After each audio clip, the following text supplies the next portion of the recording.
In this video, Dad goes paddling, gets attacked by killer wasps, goes paddling again for some reason, and does a really dodgy weld job. All in today's episode of...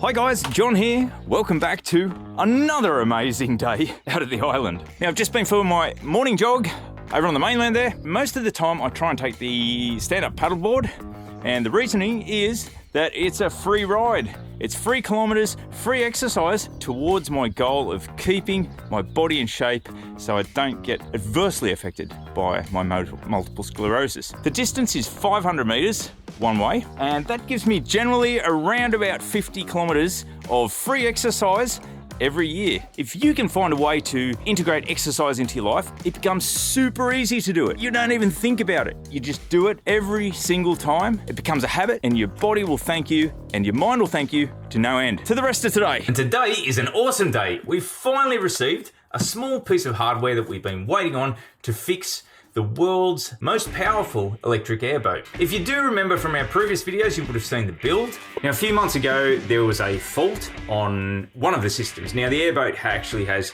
2 parallel systems which work on the same shaft and drive the same propeller. There's a thought of redundancy there, twice the power, of course. Unfortunately, however, the fault just was something which we just couldn't find. It went from one thing to the next to the next. Now, of course, all troubleshooting starts with the simplest side of things. So you're checking things like switches, are the batteries plugged in? Do the motors rotate? Does there seem to be anything burnt around the controllers? And we went through this very systematically, just couldn't manage to find anything but what we thought was an on-off switch. Problem was, however, that it just wasn't with the on-off switch. It was actually further down in the electronics. When we got to that electronics fault had caused another fault. And when we got to that one, that had caused another fault. Unfortunately, this took quite a number of trips in extremely cold weather. It was very, very difficult to work. It was very difficult to troubleshoot. And we ended up just having to ask the owner if we could get it delivered to the island so that we could use our tools and everything here. Now, we've had a great team of technicians and designers behind these systems. And finally, when we found the problem, they even made a custom part. We're going to install that today. Hopefully, we should be right to go by tomorrow. It's pretty late afternoon at the moment.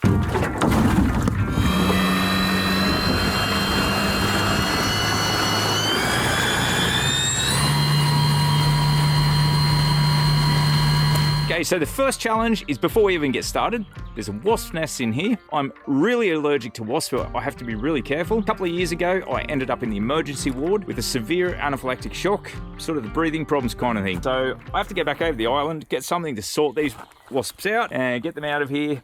And, hey buddy.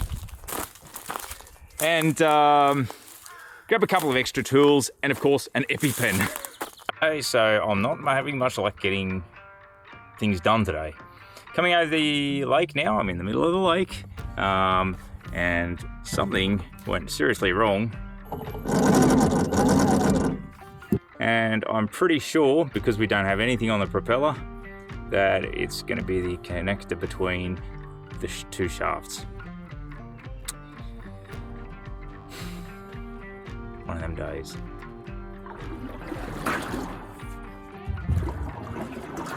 Two hours later. Back at the island, a nice 10-minute paddle. Felt like I was one of those boatsmen in Venice. And I'm gonna go and grab some wasp removal things. I'm not quite sure how I'm gonna do that because they're in some pretty tricky positions. And that thing there, I'm gonna remove it later on when I get back.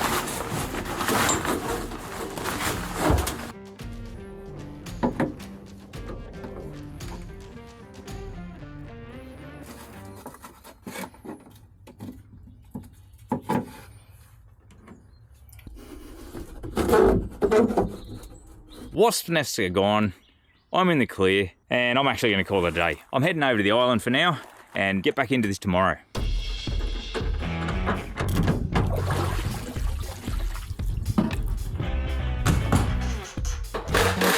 The motor spins freely, but it doesn't spin the propeller. It's going to be some in between there and in between there.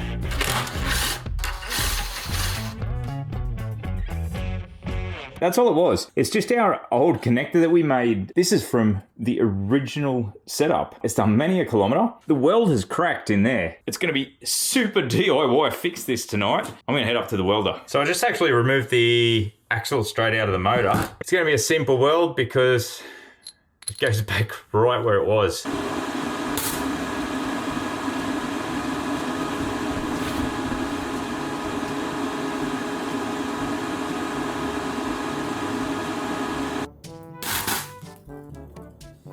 All right, guys, that's looking pretty good. Today's welding was proudly brought to you by the sun. I step outside of the workshop and there's been a bit of a thunderstorm. I thought I heard that somewhere in the distance. I've got a few things I've got to do. It's actually 10 to 9 at night. Pretty keen to get that done and then jump into bed. So tomorrow morning, I'll put this motor together. Then we'll head over the lake to the world's most powerful electric airboat. Get it sorted out too. See you later.